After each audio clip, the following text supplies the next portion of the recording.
नमस्ते, आदाब। मैं हूँ आपकी दोस्त जानी पहचानी गुलनाज। शहरनामा की आज की खास पेशकश में आप सभी का तहे दिल से इस्तकबाल करती हूँ। शहरनामा के तहत हमेशा हम जिक्र करते हैं कलाकारों का और उन मुद्दों पर उन शब्दों की गहराई में जाने का प्रयास करते हैं जिससे बखूबी आप वाकिफ हैं। लेकिन आज हम ऐसी शख्सियत से मुलाकात करेंगे जो अहमदाबाद में आया हुआ बापू नगर विस्तार में रहते हैं, जिनके लाइफ की सफर की शुरुआत गायक से हुई थी, जो आज फैशन कोरियोग्राफी कर रहे हैं और तकरीबन 350 लोगों को ट्रेन किया है।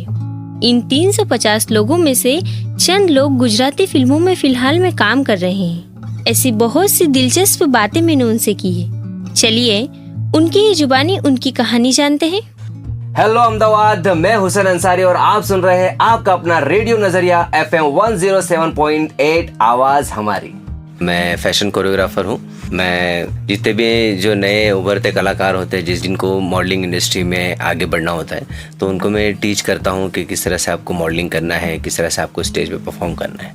आपने इसकी शुरुआत कब किया?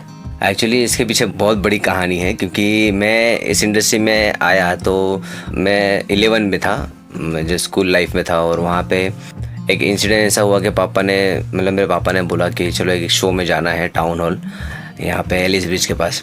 तो मैं बोला चलो ठीक है चलते हैं। तो वो प्रोग्राम मेरे लिए लाइफ का फर्स्ट प्रोग्राम था। तो एक ऑर्केस्ट्रा देखना और लोग लाइव सिंगिंग कर रहे हैं, तो मेरे से ज़्यादा पापा को इंटरेस्ट हुआ कि मैं भी मेरे बच्चे को हुसैन को ऐसा देखना चाहता हूँ स्टेज पे वो गाना गाए। उसके 2 दिन बाद पापा ने यहाँ रिलीफ रोड एक स्टूडियो है वहाँ पे लेके गए, और मुझे पता भी नहीं था, उन्होंने बताया भी नहीं कि यहाँ जाना है। वहाँ लेके गए और मैं शौक हो गया अंदर जाके कि सरप्राइज़ था कि ये कहाँ पे आ गया मैं। फिर वहाँ पे मुझे मेरा नाम एनरोल करवाया और सिंगिंग स्टार्ट करवाई, और उसके 8 दिन बाद एक मेरा खुद का बैनर शो उन्होंने किया टाउन हॉल के अंदर, राइट। तो 8 दिन के अंदर बहुत फास्ट सब कुछ हुआ। फिर उसके बाद धीमे धीमे इंटरेस्ट बढ़ता गया। काफ़ी सारे कॉलेज लाइफ में आया तो वहाँ पे भी मुझे काफ़ी शोज किए। इंटर कॉलेज कंपटीशन होते हैं तो वहाँ पे भी मैंने पार्टिसिपेट किया, विनर भी हुआ। दोस्तों, आप जान ही चुके हैं आज के हमारे कलाकार है हुसैन अंसारी जी। हुसैन जी का ऐसा मानना है कि उनकी लाइफ में सब कुछ बहुत जल्द हो गया। हमारे साथ हमारे आज के कलाकार जो सिंगर भी है और फैशन कोरियोग्राफी में दिलचस्पी रखते हैं। फिलहाल में तकरीबन 25 से 30 लोगों को फैशन कोरियोग्राफी की तालीम दे रहे हैं। हुसैन जी में हमेशा कला का जुनून रहा है। उन्होंने अपनी मंजिल खुद ढूंढी है और रास्ते भी खुद अभी तक बना रहे हैं। जिन लोगों को सॉन्ग सुनना, सॉन्ग लिखना, सॉन्ग गाना पसंद होता है, वो उन्हें कोई ना कोई एक सिंगर जरूर पसंद होता है। ऐसी ही कुछ आवाज उनसे सुनते हैं। आप बने रहिए रेडियो नजरिया 107.8 आवाज हमारी, और मैं हूँ आपकी दोस्त गुलनाज।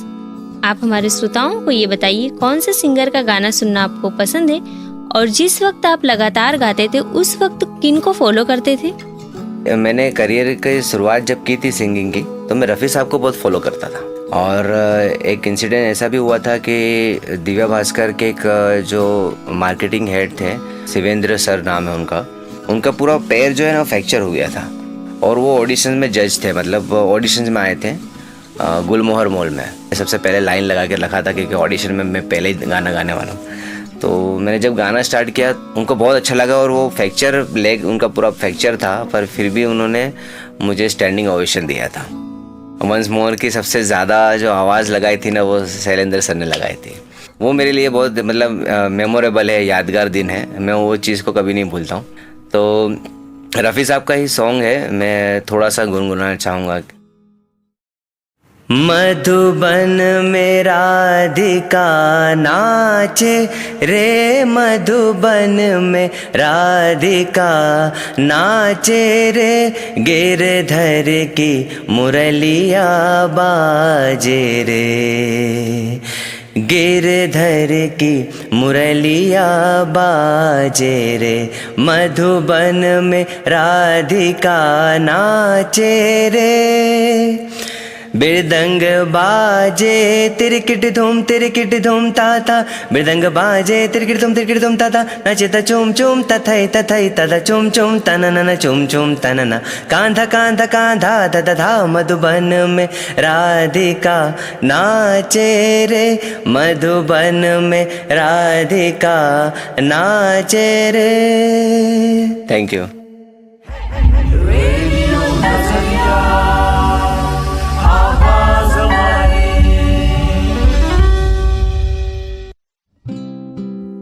बहुत सुंदर, क्या आवाज है आपकी। एज अ कोरियोग्राफर आपने कहाँ पर ज्वाइन किया? एज अ कोरियोग्राफर जो मैंने स्टार्ट किया, पापा ने मुझे नॉलेज एकेडमी है यहाँ पे गुलबाई टेकरा, तो वहाँ पे मुझे एडमिशन करवाया और वहाँ पे IPS की पढ़ाई के लिए मुझे भेजा, क्लास 1, 2, 3। तो मैंने ज्वाइन तो कर लिया, बट मेरा इंटरेस्ट तो फिर भी उसमें ही था। फिर मैं सिर्फ वहाँ पे क्लास अटेंड करने जाता था कि हाँ, पापा को लगे कि हाँ मैं क्लास अटेंड कर रहा हूँ और मतलब बच्चा मेरा जा रहा है, पढ़ रहा है, पर मेरा इंटरेस्ट तो फैशन शो में ही था। तो इंस्टीट्यूट के भी कुछ एनुअल फंक्शंस होते हैं, तो वहाँ पे जितने भी स्टूडेंट आए थे IPS ऑफिसर की पढ़ाई करने के लिए, CA आते हैं, तो वहाँ पे भी एक फ़ैशन शो हुआ, मतलब रिहर्सल चल रहे थे। तो मैंने नोटिस देखा कि फ़ैशन शो होने वाला है, तो मैंने फिर वहाँ पे जाके अप्रोच किया, मतलब सर फैशन कोरियोग्राफर, मैं फ़ैशन कोरियोग्राफी कर सकता हूँ, यहाँ पे सिखा सकता हूँ। तो उन्होंने मुझे ये बोला कि आप मुझे एक बार टेस्ट दिखाओ कैसा, मतलब एक ट्रायल दो। तो लाइव मैंने वहाँ पे first time without any knowledge, मतलब जो थोड़ा बहुत था मेरे पास, तो उस नॉलेज में मैंने वहाँ सिखाया। तो मैं सिलेक्ट भी हो गया और उन्होंने मुझे फाइनलाइज़ किया कि हाँ, you are the fashion choreographer in this show, मतलब आप इस शो में कोरियोग्राफी करोगे। तो वहाँ पे मुझे अपॉर्चुनिटी मिली 80-90 लोगों को सिखाने की, और वो बिग इवेंट था मेरा लाइफ का फर्स्ट, और उसका शो हुआ, काफ़ी सारा उन्होंने प्रमोशन किया और उससे मेरा नाम हुआ थोड़ा, और फिर और एक मोटिवेशन मिला मतलब आगे बढ़ने का इस फील्ड में। तो फिर मैं उस फील्ड में ही पकड़ के आगे चलता गया। हमारी जिंदगी में कई सारे ऐसे सफर होते हैं जो हमारे लिए हमेशा यादगार बन जाते हैं। हुसैन जी को कभी भी पढ़ाई में इंटरेस्ट नहीं था। उनके पापा का सपना ये था कि मेरा बेटा IPS ऑफिसर बने, पर हमेशा हुसैन जी को कलाकार बनने का जुनून था। पर उनके पापा की जिद के आगे उनकी ना चली। उनके पापा ने IPS पढ़ाई पढ़ने के लिए एडमिशन करा दिया, पर हुसैन जी सिर्फ दिखावे के लिए जाते थे ताकि उनके पापा को तसल्ली रहे कि मेरा बेटा पढ़ाई कर रहा है। पर कहते हैं ना, अगर हमारे अंदर चाहत है और हमारे में जुनून है तो जरूर हम उस मुकाम को हासिल कर ही सकते हैं। तो हुसैन जी के साथ कौन सी ऐसी बात बनी जहां पर उनकी जिंदगी ने मोड़ बदल दिया? चलिए ऐसी ही कुछ बातों पर गौर करते हैं। आप बने रहिए रेडियो नजरिया 107.8 आवाज हमारी, और मैं हूँ आपकी दोस्त गुलनाज।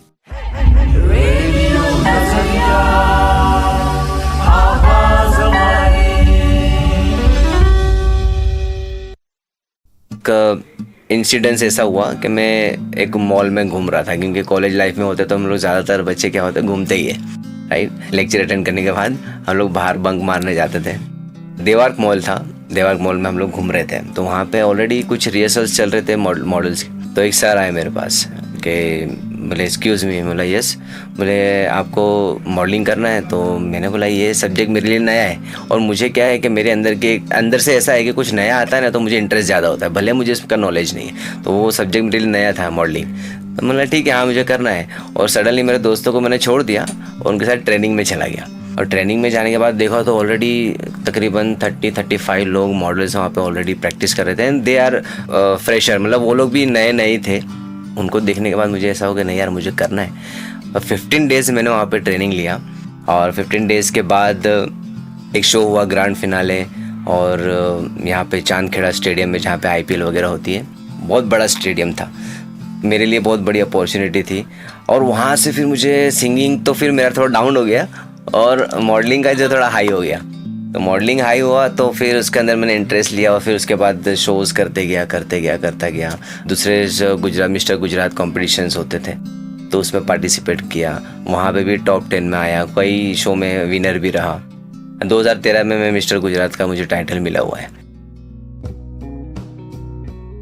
जब हम कोई भी काम करते हैं, और जैसा आपने बोला कि आपको ट्रेन करना था इतने सारे लोगों को और आपको अवार्ड से नवाजा गया, बहुत अच्छी बात है। पर उस दौरान कहीं ना कहीं हमें बहुत सारी परेशानियों का सामना करना पड़ता है। और मैं खास करके इसलिए पूछूंगी कि आप एक मुस्लिम समाज से हो जहाँ पर इस्लाम को काफ़ी हद तक फॉलो करते हैं और मानते हैं, तो इस तरीके से और ये सारी प्रॉब्लम्स को किस तरीके से आपने डील किया? ये क्वेश्चन आपका बहुत अच्छा है, क्योंकि एज अ मुस्लिम हमारे समाज में तो ये सब चीज़ें अलाउ नहीं है, परमिशन नहीं दी जाती। कई बार तो ऐसा होता है कि इस पे फतवा भी दिया जाता है। तो बट मैं उनको ये बोलना चाहता हूँ कि मैं कोई गलत वे में काम नहीं कर रहा हूँ। और दूसरी चीज़ ये है कि मॉडलिंग इंडस्ट्री को लोग इस तरह से देखते हैं कि गलत निगाह है, उनकी जो मॉडलिंग को लेके जो थॉट है वो गलत है। कि कई बार ऐसा होता है कि लोग बोलते हैं कि वहाँ पे अपना बॉडी शो किया जाता है, एक नुमाइश होती है, शॉर्ट कपड़े पहन के ही किया जा सकता है, बट एक पूरा अपने आप को कवर करके भी आप एक फैशन शो कर सकते हो। पूरा अगर आप सिर्फ एक बुरखे में भी पूरा हिजाब बांध के सिर्फ आंखें दिखे और हाथ दिखे और पैर दिखे, ये 3 चीज़ दिखा के भी आप पूरा फैशन शो ख़त्म कर सकते हो, सक्सेस कर सकते हो। अपने धर्म की बात करो, इस्लाम की, तो वो उनकी जगह पे बिल्कुल सही है। हर धर्म में अपने अपना हिसाब से सही मान्यता है, उनको अपने गलत नहीं बोल सकते। बट हाँ, अगर हम दुनिया की बात करें, दुनियावी तौर पे बात करें, तो हम अपनी जगह पे भी सही हैं, क्योंकि हम उस चीज़ को गलत लेके नहीं चल रहे, प्रॉपर वे में काम कर रहे हैं और हम फैशन को गलत इंटेंशन से नहीं ले रहे। शहनामा की आज की खास पेशकश में हम बात कर रहे हैं कोरियोग्राफर जो फिलहाल में हुसैन अंसारी हैं। दोस्तों, हर धर्म क्या कहता है वो सभी लोग बखूबी जानते हैं, पर हुसैन जी का ऐसा कहना है कि धर्म अपनी जगह बिल्कुल सही है, लेकिन हमारे इरादे हमेशा नेक होना चाहिए। हर धर्म ये कहता है कि इंसानियत से बड़ा कोई धर्म नहीं है। अगर हमें बदलना है तो सिर्फ हमारी सोच बदलनी है। सुनते रहिए रेडियो नजरिया 107.8 आवाज हमारी, और मैं हूँ आपकी दोस्त गुलनाज। आपको आपकी लाइफ में कौन सी ऐसी बातें जो बहुत इम्पोर्टेंट लगती है और हमारे श्रोताओं को आप बताना चाहते हैं? इम्पोर्टेंट पॉइंट तो क्या है कि जैसे अभी अपना जो रेडियो नज़रिया है बेसिकली कम्युनिटी के ऊपर बात करता है। तो कम्युनिटी में ऐसा है कि एज अ मुस्लिम भी मैंने कुछ चीज़ें ऐसी फेस की हैं, जैसे कि कोई प्रोग्राम में जाने के बाद पता चलता है ऑर्गेनाइज़र के फैशन कोरियोग्राफर मुस्लिम है, तो मुझे निकालने की बात की जाती है। और शो में अगर आते हैं तो वहाँ पे ऑब्जेक्शन उठाया जाता है कि ये मुस्लिम क्यों है, यहाँ पे क्यों है। तो वो चीज़ भी मैंने फेस की है 1-2 बार, जो रियल है कि मैंने फेस की इस चीज़ को। तो मैं ये सोचता हूँ कि अगर जो हिंदू मुस्लिम का ये जो करते हैं, जो भेदभाव रखते हैं, क्योंकि हिंदू मुस्लिम का जो भेदभाव रखते हैं वो किसी भी धर्म में नहीं आता, ये मैं मानता हूँ। क्योंकि कोई भी धर्म में ये नहीं लिखा है कि किसी का तुम भेदभाव रखो, ना गीता में लिखा है, ना कुरान में लिखा है, ना बाइबल में लिखा है। तो उस चीज़ का मैंने फेस किया था। फिर उस दिन के बाद से तो मैंने इग्नोर भी कर दिया उन लोगों को कि मुझे इस पे ज़्यादा ध्यान नहीं देना चाहिए, और मैं उनको इग्नोर करके अपने काम पे फोकस करता हूँ वैसे। क्योंकि वो 2 लोग की वजह से हम हमारा काम तो नहीं छोड़ सकते ना, क्योंकि वो 2 लोग ही ऐसे होते हैं जो हिंदू मुस्लिम का या कम्युनिटी का भेदभाव रखते हैं। बाकी लोगों को कोई पड़ी ही नहीं है इस टॉपिक के। तो हुसैन जी, आप हमारे श्रोताओं को ये बताइए कि आपके पूरे सफर में आपके परिवार का कितना सपोर्ट रहा है? सपोर्ट तो बिल्कुल नहीं था, बट फिर भी मैं मेरे शौक को पूरा करने के लिए लड़ता था। लेट नाइट भी आता था, तो उनको ऐसा था कि लेट नाइट आता है। पहले स्टार्टिंग में लोगों ने मेरा यूज़ भी किया है, ऐसा नहीं है। और नेगेटिविटी मेरे फैमिली में इसलिए आई कि लोग बुलाते थे गाने के लिए, रात को 3 बजे घर आता था, पैसे भी नहीं देते थे, फ्री में काम कर रहा था। मुझे पैसे से इंटरेस्ट नहीं था, पैसे कमाने का मेरा इंटेंशन नहीं था, क्योंकि मुझे उस वक्त एक्सपीरियंस चाहिए था स्टेज पे गाने का। जो फियर था सिंगिंग का वो निकालना था, डर निकालना था। उसकी वजह से मैं लोगों के काम भी करता था। और एक बात बताऊँ, मैं गाने के लिए मैंने चाय भी ला के दी है। वो सामने ऐसी डील होती थी, मैं चाय ला के देता हूँ, आप मुझे गाना देना, तो मैं चाय भी लेके आया हूँ, ऐसा नहीं है। चाय भी ला के दिया, पिलाया उनको, फिर मैं गाना गाता था और घर चले आता था। तो ये भी किया है। तो मेरा सीखने ही मिला है, एक सीखने का था, मुझे सीखना था पूरा। तो मैं ऐसे सेवा भी करता था, मुझे ज़रा भी इस बात का वो अफसोस नहीं, पर हाँ याद रखता था कि हाँ मैंने ये भी किया है। हुसैन जी के परिवार में किसी का भी सपोर्ट नहीं था। जैसा कि मैंने पहले बताया, उनके पापा का सपना था कि वो IPS ऑफिसर बने, पर उन्होंने फिर भी हिम्मत ना हारी और अपने सपने की उड़ान की ओर आज भी वो बढ़ रहे हैं। हमारे श्रोताओं के लिए ये जानना चाहूँगी कि आपने काफ़ी सारे लोगों को ट्रेनिंग दिया है, कौन सी ऐसी कहानी है जो आपके लिए आज तक यादगार बन गई है और वो मिसाल है? एक लड़की थी आरती राजपूत करके, ये फैक्ट है कि जब वो आई थी, जब वो थोड़ी बहुत सांवली थी और बहुत पतली थी, तो लोगों ने, जितने दूसरे मॉडल्स थे, लड़के लड़कियां थे, वो उसको इग्नोर करते थे। मतलब उसको ऐसा बोलते थे काली है, पतली है, इसको क्या मॉडल बनेगी। तो अगेन मैं यही बोलना चाहूँगा, काले गोरे से कुछ नहीं होता। अभी रिसेंटली मैंने एक न्यूज़ देखा था जिसमें एकदम ब्लैक लेडी थी, एकदम ब्लैक, उसको वर्ल्ड की सबसे खूबसूरत मॉडल का खिताब मिला हुआ है। एकदम काली, अगर आप कोलसा देखो तो कोलसा उसके सामने गोरा दिखेगा। इतनी काली लड़की थी, मॉडल थी, उसको वर्ल्ड की सबसे बेस्ट मॉडल का अवार्ड मिला हुआ है, खूबसूरत मॉडल का अवार्ड मिला हुआ है। एक शूट करवाने का तकरीबन $15,000 के कोई ऐसा ले। तो काले गोरे का इसमें कुछ लेना देना नहीं है। तो उस वक्त भी मैं दूसरे लड़कों को समझाता था कि काले गोरे से कोई फ़र्क नहीं पड़ता। बट आज जिस लड़की को जो काला बोलते थे ना जो लोग, वो लोग तो अपने घर बैठ चुके हैं, कुछ काम नहीं कर रहे हैं, सक्सेस नहीं हुआ है। पर जिसको काला बोलते थे ना, आज वो गुजराती इंडस्ट्री की एक टॉप की हीरोइन है। आपका सपना हमारे श्रोताओं को बताइए। मेरा सपना तो ये है कि बस अभी अपनी इंडस्ट्री में एक अच्छा नाम बनाऊं और ज़्यादातर लोगों को मैं सेवा दे सकूं, लोगों को सिखा सकूं, और उनके बदले में मुझे ये उनसे कुछ चाहिए नहीं, बस इतना है कि बस वो मुझे याद रखे कि हाँ, हुसैन सर ने मुझे सिखाया था। एक बड़े पैमाने पे मुझे फैशन कोरियोग्राफर बनना है। तो मैं मैसेज एक ही देना चाहूँगा कि अगर आपको किसी भी फील्ड में, ज़रूरी नहीं है फैशन शो की बात कर रहे हैं, मॉडल की बात कर रहे हैं, हम किसी भी फील्ड की मैं बात कर रहा हूँ कि अगर किसी भी फील्ड में आपको काम करना है, आप इंटरेस्ट है आपको, तो उस फील्ड में आप प्रॉपर दिल लगा के काम कीजिए और कभी भी पीछे पलट के मत देखिए कि कौन मेरे बारे में क्या बोल रहा है, क्या सोच रहा है। आप अपने काम पे फोकस रखिए और आगे बढ़िए, क्योंकि जब आप मेहनत करोगे तो लोगों को वैसे भी दिखने ही वाला है कि आपने क्या किया है।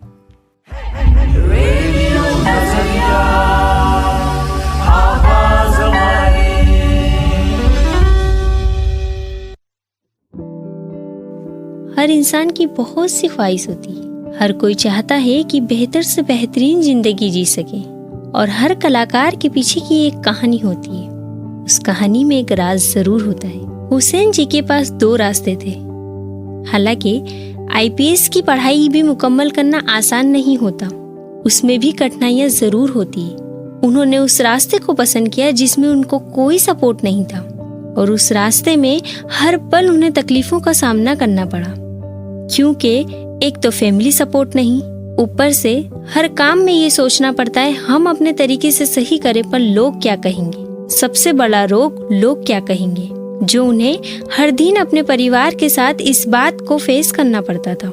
फिर भी उन्होंने हिम्मत ना हारते हुए, अपनी मेहनत पे नाज गुरूर करते हुए ये सफर को जारी रखा, जो पूरा इलाका आज उनकी मेहनत पर नाज करता है। पर कहते हैं ना, इंसान की कामयाबी सब देखते हैं, उसके पीछे की मेहनत पर बहुत कम लोग तवज्जो करते हैं। जो आज के कलाकार यानी कि हुसैन अंसारी की कहानी से हमने जाना, इतने सालों के अनुभव के साथ उन्होंने बहुत कुछ सीखा और बहुत कुछ समझने की कोशिश करी। उन्होंने अपने सफर की शुरुआत करी थी गायक से। उसके बाद उनकी जिंदगी में कई सारी परेशानियों से लड़ते हुए आज वो फैशन कोरियोग्राफी करते हैं, और जो लोग इस फील्ड में इंटरेस्ट रखते हैं उनके हौसले को बुलंद करते हैं। और हमेशा से ये सोच उनकी रही है कि काम कोई भी हो, हमेशा उस काम को महत्व देते हुए कभी ये नहीं सोचना चाहिए कि ये काम छोटा है या बड़ा है। कोई भी काम छोटा या बड़ा नहीं होता है। हर बुलंदी हासिल करने के लिए एक छोटे से काम से ही शुरुआत करनी होती है, उसके बाद ही हम अपनी मंजिल को पा सकते हैं।